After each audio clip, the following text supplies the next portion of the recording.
From 1789 to 1913, we were a tariff-backed nation, and the United States was proportionately the wealthiest it has ever been. So wealthy, in fact, that in the 1880s, they established a commission to decide what they were going to do with the vast sums of money they were collecting. We were collecting so much money so fast, we didn't know what to do with it. Isn't that a nice problem to have? What do you think, Marco? Good problem?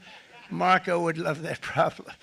But we don't have that problem anymore, but we're not going to have it very much longer, I will tell you. But they collected so much money, they actually formed a commission to determine what they were going to do with the money, who they were going to give it to, and how much.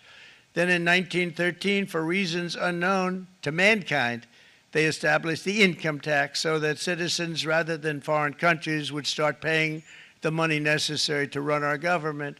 Then in 1929, it all came to a very abrupt end with the Great Depression, and it would have never happened if they had stayed with the tariff policy. It would have been a much different story. They tried to bring back tariffs to save our country, but it was gone. It was gone. It was too late. Nothing could have been done. It took years and years to get out of that depression, far longer than even FDR had that office right over there for a long period of time.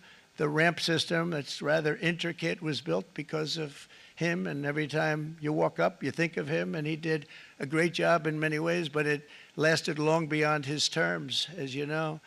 But it's not too late any longer, and we're going to start being smart, and we're going to start being very wealthy again. We're going to be wealthy as a country because they've taken so much of our wealth away from us. We're not going to let that happen.